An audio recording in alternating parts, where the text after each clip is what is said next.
we constantly talk about money in politics and how corporations are not in fact people and they shouldn't have the same rights as we do. And one anti-corporate warrior is 56-year-old Jonathan Freeman, who was driving in the carpool lane when he was by himself. When he got pulled over, he basically told the cop, "I'm not alone, I'm actually with a person."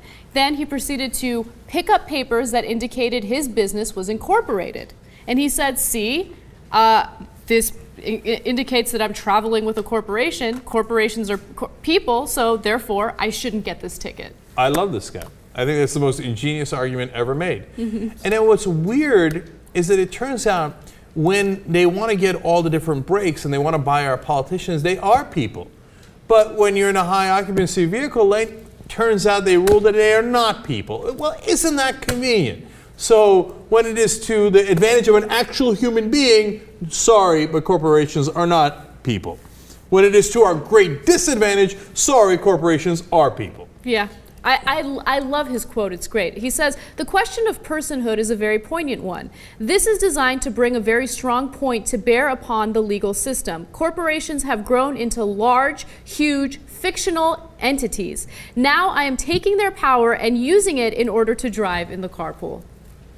Well, Romney should agree with him. All the Republicans should be springing to his defense. Yes. In fact, Romney said, Corporations are people, my friend.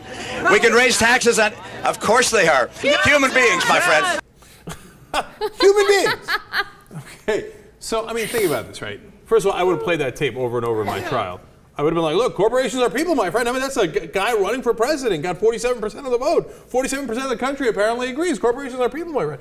Actually, of course, his voters don't even agree to that, right? But if you don't know the history of it, do you know that the Supreme Court actually never ruled that corporations were people?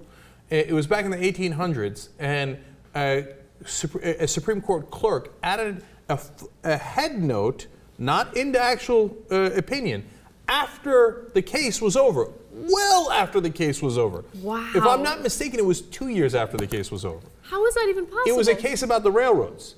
Right, You know, yes. that Supreme Court clerk used to be the head of one of the railroads. I mean, think about that. You were head of one of the railroads, and you quit to become a Supreme Court clerk, okay? Wow. And then you happen to add a head note. And this is all fact, verified by all the constitutional law professors in the country, okay? You happen to put a head note in there that says, oh yeah, that railroad case, corporations are people, my friend. Okay, that's how this whole thing gets started. If that's common knowledge, why hasn't that been corrected? Because, you know why? Then other courts made the mistake of ruling based on that decision, and then it became precedent. So you just continue to make the same mistake over and over again? America! America, we're number one! So other courts, well, they don't cite that case, or if they do, they're like, oh, whatever. Okay, but they cite the cases afterwards, and they're like, well, the other courts backed it up anyway. So, and then it got worse and worse. First, corporations were people. Then they were allowed to spend. Then they had First Amendment rights, and they had a right to free speech. And then free speech meant money. So then they had a right to spend money on politics. And then Citizens United said they have a right to spend unlimited money directly to politicians. Okay, so that's how we lost our democracy. But anytime it actually helps a human being, and he puts it in the high occupancy vehicle, no. Corporations are people only when it helps corporations, not when it helps actual people. It's unbelievable. But I love the fact that we have someone who's fighting against it and trying to prove and demonstrate how absurd it is. Yeah. And you know, you see all these science fiction movies where the robots take over. Right? We create the robots, and then the robots take over. But the robots are the corporations. They are. It's happened. Corporations are legal robots. They do not have any morality whatsoever. They have no emotion. They have no soul. They have only one mission. Like you would give a program a robot with a mission. And their mission is to make the maximum amount of profit. If that is your mission, what will you do? Will you donate to politicians to twist the laws to your advantage? Well, of course you will. Right. Would you donate to politicians to set the laws so that you don't have competition? Of course you will. There's an easy answer to this, okay? You get rid of the politicians' power, right?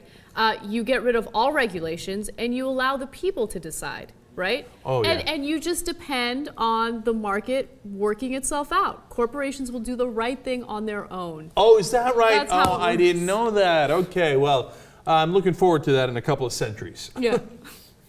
Turns out corporations don't give a shit about what's right. What they care about is the bottom line.